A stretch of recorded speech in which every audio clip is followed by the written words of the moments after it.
Question about the source of the nature of the earth. There is a growing number of people claiming that the earth is flat or coming up with other theories, while most rabbis maintain that the earth is, as well as taught, is round. Are there any Torah sources that we can use to prove that it is or it isn't round, or other specific form that you know of? Sure, the Gemara in Masechet Avodah Zarah talks about different statues that are forbidden, and one of the things that it's forbidden to have the statues of a eagle, of a bull, of a lion, and also of a complete human being. And some say no, it's even if it's not complete, but he's holding a ball. Why this holding the ball thing? It says because the idol worshippers of the past would have idols where there's a person holding a ball as if their idol is holding the world. Holding the world. So from there, the Chachamim say, so we see that, he's holding the world, and the world is a ball, the world is round, it's a sphere.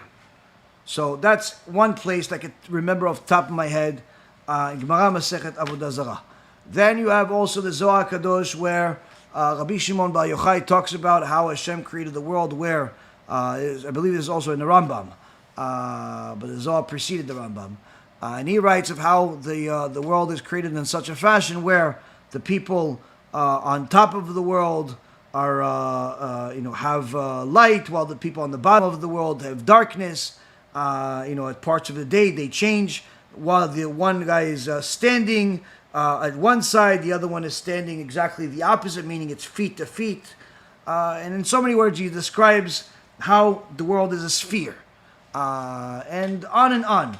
Now, would I spend time researching this further and just to prove them? No, for two reasons. Number one, usually people that are prone to believing conspiracy theories are unchangeable. They're worse than fanatics. They are people that have brainwashed themselves, and they're simply not willing to change their belief, because part of their belief is connected to the amount of effort they put into this belief. Since they researched it for so long, for you to tell them that it's wrong, it makes them believe that, then all of my work is for nothing. No, I'm not giving this up. And they're going to fight just for the sake of defending their lies. So to deal with those people that believe the world is flat, or that there's aliens and there's a new world order that's taking over the world, and all types of other mumbo jumbo things, it's a complete waste of time. That's number one. Number two, there's no nafkamina, meaning whether the world is round or the world is flat, it's irrelevant when it comes to following the Torah. You still have Shabbat, you still have family purity, you still have to eat kosher, you still have to learn Torah. That's it, finished, the end. So it doesn't really make a difference. You want the world to be flat? Enjoy. You want the world to be round? Enjoy. It doesn't really make a difference. It simply does not make a difference. The people that spend a lot of time, talking about flat world and all that stuff, usually they are, losers in life. Usually they're very big losers in life, because they're exerting all of their powers into nonsense. Meaning that even if they're right, there's no benefit. This is one of the things we learn from the wife of On ben Pelet. When Korach went against Moshe Rabbeinu, he had people follow him, 250 big rabbis following him, and he also had certain leaders follow him. Now, you had Datan v'Aviram, which are Reshaim, joined Korach, going against Moshe Rabbeinu, and then you also had On ben Pelet. But On ben Pelet was saved by his wife in the last minute, where she told him, listen, why are you in this? If Moshe Rabbeinu is right, then God's going to punish you and Korach and everybody else. If Korach is right, nothing's going to change for you anyway. It's not like you're going to be the new leader or the new Kohen or new anything. Meaning, right now, we're living a happy life. We're in the desert. Hashem is sending us food from Shamayim. Everything is good. The kids are good. I'm good. Everything is good. You have a life. If Korach wins, nothing's going to change for you. You're not going to get any more money. You're not going to get any more money. You're not going to get any different position. You're not going to become Kohen Gadol. Nothing changes for you. So why are you even in this? What's the point? There's no. It's a purposeless fight for you. Korach wants to fight. He wants to be the leader. That's his problem. He at least has something to gain if he wins. But you have nothing to win. And that's the problem with people that are in the conspiracy world. They're so fanatic about their beliefs that the weather is changing and that the world is changing and this is changing and robots are going to take over the world and aliens already control the world and everything. There's all this nonsense that people like. Even if you're right, nothing changes. You're not going to change the system. You're not going to rule the system. Nothing will change in your life. So it's literally the work of the Satan to get people busy with nothing. Absolute nothing. Go watch a 12-hour video about how the world is X amount of years old and there's... What do I care? What am I going to do with that information? How is it going to affect my life?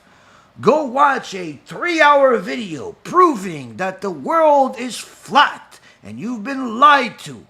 So what if it's flat or if it's blue or if it's purple? Like, what am I going to do? If it's flat, does that mean I could walk to Australia? No. If it's flat, does that mean that I could just throw a ball and my son can catch it in Israel? No. What changes in my life if the world is flat? Nothing. Nothing changes. Absolutely nothing. This is the argument of crazy people. The same thing with all these corona people. They keep sending emails and emails. Literally, I would love to learn their expertise in spamming. It doesn't matter how many times you block them.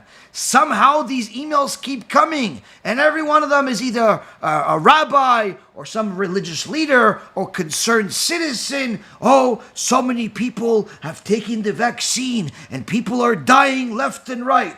I don't see anybody dying left and right.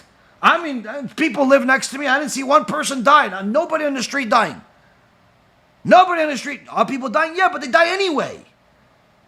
They die anyway. There's literally tens of millions of people that die every single year. Why didn't you care until now? If you look at the statistics, how many people died this year versus last year versus the year before? Nothing changed. Nothing is no more or less than any other year. Nothing changed. But now you're concerned. Oh, the streets are full of blood because of people that... What are you talking about? These are all battles of the Satan to keep people busy and therefore away from the Torah, because he makes them believe that they're heroes and they're discovering the truth. That means nothing. Nothing. Literally, it's like a person is given a job. Listen, you have a very important role. What's my role? Well, your role is to keep pressing this button. Oh, wow. That's what's going to happen? Oh, no. This button is the most important button in the world. Okay, great. I'm going to be the best at it. And all day, he presses the button. Presses the button. 20 years pass. He presses the button. The guys come, hey, how you doing? What are you doing? I'm pressing. You're good, you. He's pressing. He's not giving up. He's pressing. And one day, his coffee spills on the table. It's like, man, I gotta clean this up. Okay, so he cleans up, and by mistake, he pushes the thing that holds the button. And it flops over to the right, and he realizes that the button is not even connected to electricity. It's not connected to anything. It's just a piece of plastic with a button on it that they bought from some toy store. and he's been pressing this button for 20 years. That is all of the conspiracy people. Whether they are from the Jewish world or non-Jewish world, that's their life. They're pressing a meaningless button. Because even if you're right, nothing changes. Nothing. And guess what? More times than not, they're wrong. Which means that either way they live a lie. They live a lie because they're wrong. They live a lie because even if they're right, nothing changes, and therefore they're fighting for no reason whatsoever. The Torah teaches us to only do purposeful things. Things that have a purpose beyond our life, beyond our name, beyond our family. Have a purpose that is connected to eternity. Anything else is purposeless.